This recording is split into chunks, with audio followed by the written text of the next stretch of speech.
فرماتے ہیں کہ میں مزدور لینے گیا، بغداد کے چوک میں مزدور بیٹھے ہوتے تھے، تو میری ان مزدوروں میں سے ایک نوجوان بچے پہ نظر پڑی۔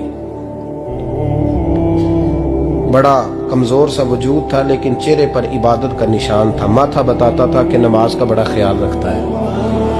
میں اس کے قریب گیا، چہرے بھی بڑا کچھ بتاتے ہیں نا، چہروں میں بھی بڑی رانائی ہوتی ہے۔ فرماتے ہیں میں قریب گیا، میں نے اس کو کہا بیٹے مزدوری کرو گے؟ تو کہنے لگا مزدوروں میں بیٹھا ہوں تو حضور مزدوری کے لیے ہی تو بیٹھا ہوں۔ تو میں نے کہا کہ چلو پھر۔ کہنے لگا نہیں میری کچھ شرطیں۔ میں نے کہا بتاؤ؟ کہنے لگا پہلی شرط یہ ہے کہ لوگ 4 دینار دیہاڑی لیتے ہیں، میں 3 دینار لوں گا۔ میں نے کہا یار بھائی تو بڑی بہترین ہے، باقی بھی اس طرح کی رکھ لیں۔ اس نے کہا حضور دوسری شرط یہ ہے کہ میں آپ کی مکمل بات مانوں گا لیکن جب اذان ہو جائے گی پھر آپ کی نہیں سنوں گا۔ تیسری بات اس نے یہ کی کہ حضور میں آپ کے گھر میں کام کروں گا پر آپ کے کسی سوال کا جواب نہیں دوں گا۔ کہتے میں نے کہا یار تو بڑا عجیب ہے، شرطیں تو مالکوں کی ہوتی ہیں۔ کہنے لگا جی بہرحال میں شرطیں لگا کے جاتا ہوں۔ فرماتے ہیں میں اسے گھر لے آیا، کام میں نے اس کو بتایا تو جو کام مزدور سارے دن میں کرتا ہے نا اس نے 2 گھنٹے میں ہی کر دیا۔ ہمارے مزدور سگریٹ پینے میں بھی تو آدھا گھنٹہ لگاتے ہیں، وہ چائے پینے جائیں تو پونا گھنٹہ وہاں۔ ان کو بھی تو دیانتداری کرنی چاہیے کہ نہیں کرنی چاہیے؟ نے معاہدہ کیا ہے نا جی تو پورا اترنا چاہیے نا۔ کہتے 2 گھنٹے میں۔ اب کام جب بندہ شروع کراتا ہے تو کام اور نکل آتا ہے۔ کہتے کام میں نے اس کو اور بتا دیا، وہ کرنے لگا۔ اس نے مٹی نکال کے رکھی تھی باہر رستے میں، تو اذان ہو گئی زور کی، اس نے وہیں کدال چھوڑی کئی اور چلنے لگا۔ تو میرا بیٹا کہنے لگا اس کو ذرا برابر کر دو۔ کہنے لگا چپ کر جا، تیرے باپ سے بات ہوئی تھی، جب اذان ہوتی ہے تو میں کسی اور کی نہیں سنتا، صرف اللہ رسول کی سنتا ہوں۔ کہتے ہیں مسجد چلا گیا، نماز پڑھ کے آیا تو دوپہر کا وقت تھا۔ میری بیوی کہنے لگی اس کو کھانا کھا لے۔ کہتے ہیں ہم نے کہا کھانا کھا لو، تو کہنے لگا میں نے روزہ رکھا ہوا، رمضان بھی نہیں تھا، نفلی روزہ رکھا ہوا۔ فرماتے ہیں شام ہوئی، میں نے 3 دینار دیے تو میں نے کہا تیرا نام کیا ہے؟ کہنے لگا میں نے آپ سے کہا تھا میں کسی سوال کا جواب نہیں دوں گا۔ وہ چلا گیا۔ اگلے دن میں پھر لینے گیا اسے، کام کچھ اور نکل آئے تو لوگوں نے بتایا وہ صرف ہفتے والے دن آتا ہے۔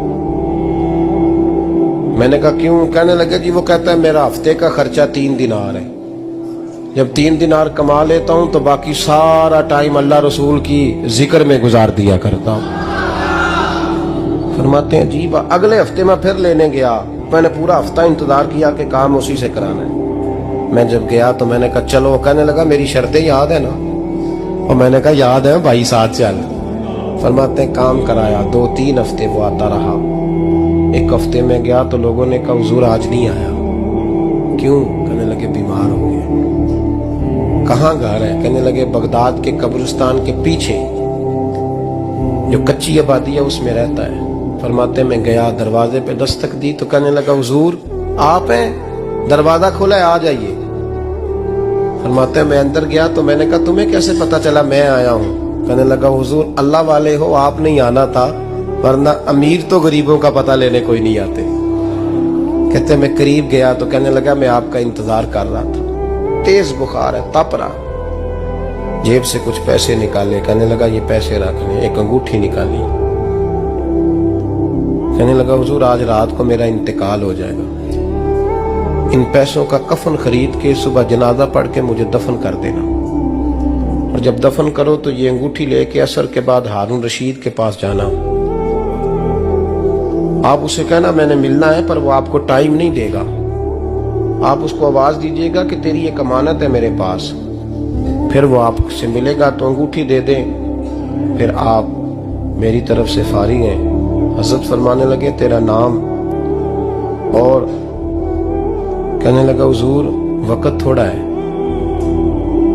آج رات میں نے جانا ہے، بڑی لمبی معافی مانگنی ہے رب کریم سے، اگر مناسب سمجھے تو مجھے اپنے رب سے تنہائی کر دے دیں۔ فرماتے ہیں میں آ گیا اور اس کی باتوں نے مجھے ساری رات سونے نہیں دیا۔